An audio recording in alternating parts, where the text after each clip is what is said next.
How's it going, guys? We are having an initial look at this guy here. I've only had it for a couple of days and I've done a little bit of assembly and work with it.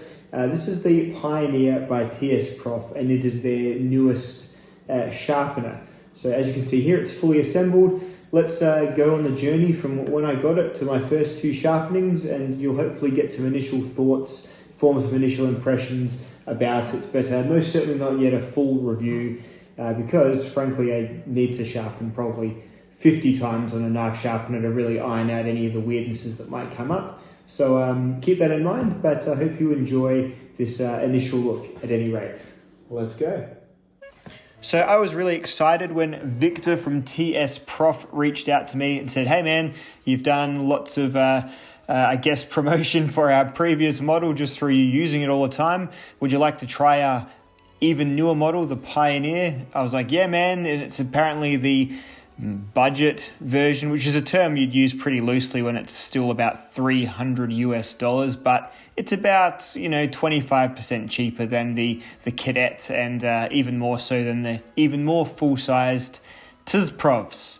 So yeah, I was happy to see it arrive. It was here about 3 weeks later or so, which is pretty good coming from Russia. And open it up. It's got a whole bunch of gadgets and gizmos in it that immediately when you start looking at them to the naked eye, my brain just couldn't even comprehend how this was all going to fit together.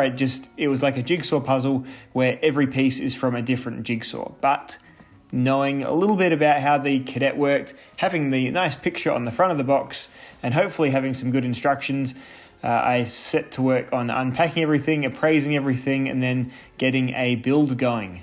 I was happy to see the knife sharpener coming with 5 new Venev diamond plates. I was probably almost approaching the end of the life of my Venev plates that came with my Cadet, so this was something I was actually pretty psyched for, having new plates. I've given my current ones an absolute kicking. They've smoothed over a fair bit, but they're still very effective at sharpening. Anyway, found the manual and decided to have a crack at putting it all together. And to my concern, it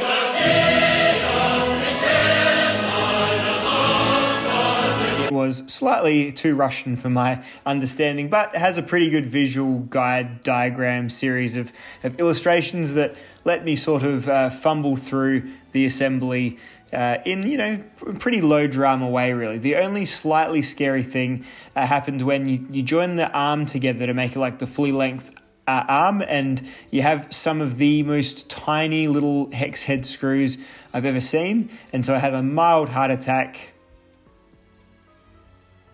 when it went ping and I lost a little tiny one. But luckily there was another which I found, so that small one will live to survive another day probably in my robot vacuum right now. This is it next to the Cadet. So I'll go over the differences between the two models, and I guess starting with the price, the Cadet is about $400 and the Pioneer is about $300. The Pioneer is a lot lighter. It's about 800 grams less or 700 grams less than the Cadet, and so you clamp it, whereas the Cadet is sort of weighed down by its own bulk. You see here, this one's just over 1.2 kilograms. The Pioneer, still hefty, but the Cadet is almost 2 kilos, and it's a proper big old paperweight there. Another difference is the Cadet's angle is done through like a sextant type adjusting knob and sliding up. It's a bit more elegant, I suppose, and does feel a little bit more robust. Whereas the Pioneer, you just move the eye hole, the eyelet up and down, which holds the arm. And just tighten it down when you're at your angle that you're happy with. The jaws on the Cadet are bigger, and they use bigger hex heads to tighten them down. So the Cadet is going to be something that you'll use on a thicker knife with a bit less challenge than the Pioneer with its smaller jaws. I sharpened 3 knives with mine so far. The first knife I wanted to try was my TRC Apocalypse. I wanted to go kind of big straight away and see what the capabilities of the unit were. And as you can see, it's got a pretty thick old spine. It's over 1/4 of an inch thick, I believe. And yeah, it did just fit in these jaws. It fits in the cadet jaws, no worries at all, but its thickest part was getting held, and you can see it flops forward. So this is why you need to use your clamp, which is exactly the purpose of the clamp, because most knives are going to throw the weight off a little bit. The base just simply isn't heavy enough, so this might even be more of a portable one, or you could just hold it with your hand, I suppose, while you did it as well. But the clamp certainly works very well if you've got the edge of a bench near you like I did. The Axi cube that they sent with it, it's like their new style of angle cube. It's not a bad cube. It's a little bit kind of, you sort of see that it's a bit more analog looking, like it's less, obviously it's still a digital cube, but you can definitely see the degrees don't change as fast as my other angle cube if you see me use that in my videos, but it certainly appears accurate, and it was certainly easy enough to use once I figured out to stay on the 4th setting, which is kind of the more free setting, where you just set it, zero it, and then set it again on the second angle on the machine. You can use the first 2 settings. The first is an inclinometer, which measures a different axis, and the second 2 settings are like pre-programmed for other types of TSProfs. Not this one though. So I got onto my TRC Apocalypse, and I got to sharpening, and of course it's basically, once you've used one of these TSProfs, you've used them all. I think it's this very same concept of having the knife held fixed in a pair of jaws and you sliding a very large, very long stone up and down the edge of it. And yeah, absolutely no surprises there. It did a completely fine job of sharpening this big brutish knife here. But you see here, when I go to turn it around, the way of turning it is a little bit different. So you've got like a tiny little lever there which does the turning, rather than the side lever on the Cadet, which perhaps I'll show you on images on the screen now. Not a difference really of good or bad, it's just kind of a different mechanism. No worries whatsoever. It gets a bit interesting. I'll show you on a slightly larger knife a bit later on what I had to do.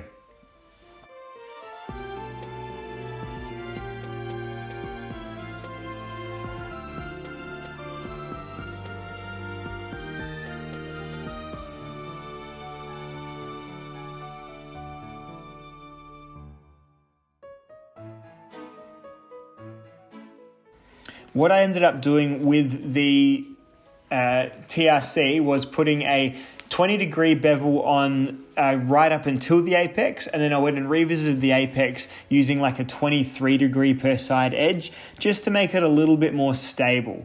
And then after I'd done it to my satisfaction to the 1000 grit, I took it out to my Tormek and used the stropping wheel, which is like a power stropping wheel. Just a really easy way to strop a knife. I use it all the time. It's probably the one thing I've used the Tormek for really consistently in the years that I've had it. It's a really, really handy thing to have. That's just compound on it. I've just used a bit too much, but no worries. And it resulted in a scary sharp survival knife edge, without a doubt, probably the sharpest this knife has ever been. So that's pretty impressive for like a big old thick knife to slice paper with zero effort going through it. Next knife I sharpened was the Spyderco Salt. So this is the Atlantic Salt in LC200N. That previous TRC was an Elmex, by the way. So this next steel we're going for 17 degree per side LC200N. And this knife was a really easy sharpen. You could really easily line the flat bevel up with the back of the jaws, and as such, had absolutely no issues. It actually felt like, I think, combination of the brand new stone being at its peak and also the knife being quite small, it felt like a really quick and easy sharpen. And I just breezed through the different grits and made a really, really wickedly sharp edge. And this knife was quite dull because I'd taken it out and used it kayaking a few times, and it had hit up against a few things at campsite, got stuck in the sand, that sort of thing. I think I used it to like do some wood whittling just against a dirt floor. So it was definitely not a sharp paper slicing edge before it hit the TSProf. So as you'll see once I complete here, it's much, much sharper than it probably again ever has been. Now this one here, I didn't even bother stropping it. By the way, this is just a close-up of how sort of the pivot system works. It's all very super secure when it's not sort of flopping around. Once it locks back onto it, it's absolutely solid as a rock. So I just ran it against my pants a couple of times, made sure there was no like crazy burring or anything, and as you can see, swoosh straight through the paper, crazy sharp. once again, I don't know. As I said in the previous couple of videos, I have learnt to stone sharpen, but my goodness, this stuff just keeps any guesswork and any sort of fidgety hands or slight, if you've got kind of dicky hand-eye coordination, this stuff absolutely kills it. But I moved on to my kitchen knife, and this was a knife that was in most need of a sharpen. So this was like basically dull, right on the edge. Still got great geometry, so it was still cutting, but this guy needed a proper working over with a 15 degree per side edge, I decided. I think that's a pretty good kitchen knife edge angle. But yeah, I needed to chase it back over a couple of little chips in the blade that it had got from clanking against crockery and whatnot. So this was going to be the biggest of the three jobs. You can see my angle cube flopping over me, just realizing, why didn't I put it on the flat part? Ass. So this one I did a fair bit of grinding back, and I really sort of hit it for probably a good 20-minute sharpening session on this guy here, moving through all the stones. This isn't next to my angle cube that I usually use, which was flat at the time, so handy coincidence. But just the size comparison there. I think I still prefer my other angle cube over this newer one. But the newer one is absolutely great if it's the only one you had. And if it comes with a Tormek, or if you order at the same time, then all the better. So as you can see, just chasing that blade up and down. I do the red texture on all of these, or just any texture color in the edge, so you can see what you're removing. And this guy here, because it's got like a nice long stone, you don't really ever run risk of hopping up or down it using the parts of the arm that aren't attached to that, aren't part of what you want to be attached to the blade. But here we go, you see there. The blade is just a little bit too long to do the turn maneuver. So somewhat frustratingly, I had to sort of just unclamp it and move it all the way around to get it sort of switched over. So I end up just moving it with it so it's hanging off the edge of the bench rather than sort of me having to do that every time. So you just have to lift it up and turn it. So only slightly too long, but if the jaws were up a little bit higher, you probably wouldn't have an issue.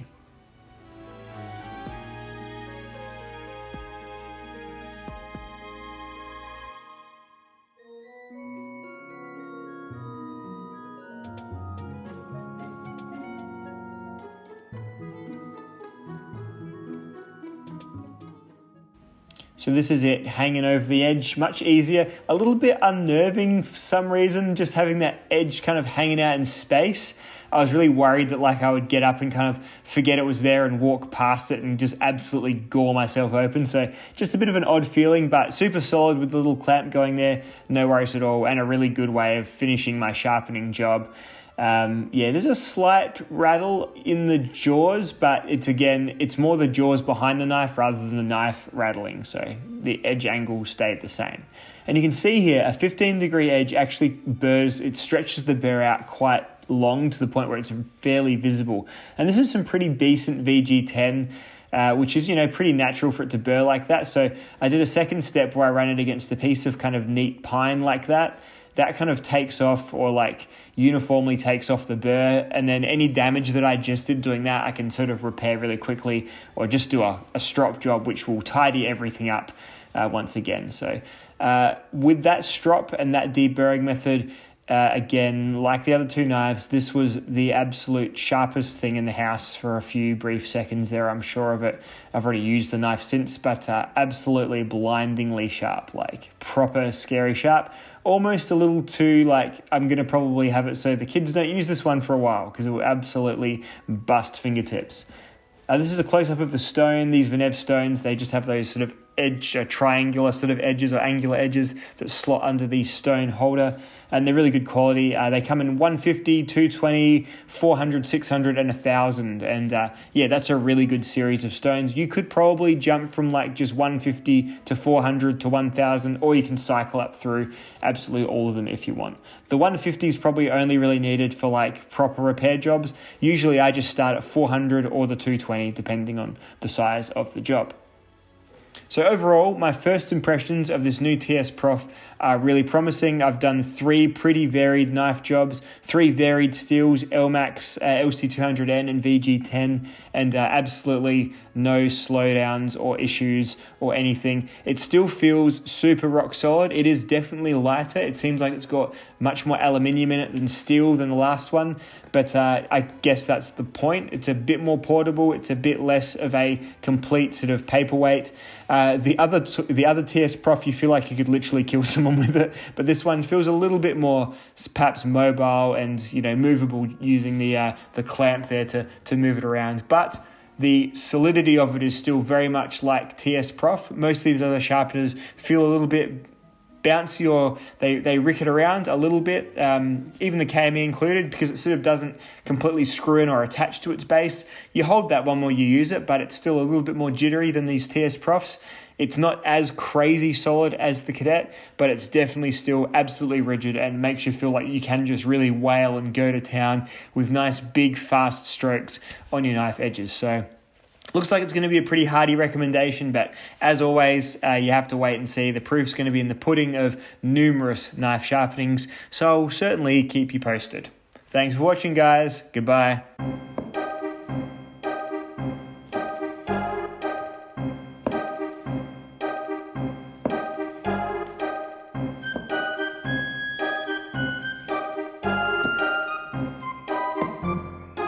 Meat for kitty. It is of value. How do I eat? Meat for kitty. Meat for kitty. Meat for kitty. Meat for kitty. Meat for kitty. Another day perhaps. Meat for kitty. It is of value. How do I eat? How do I eat? It is of value. It is of value. It is of value. Meat for kitty. Another day perhaps.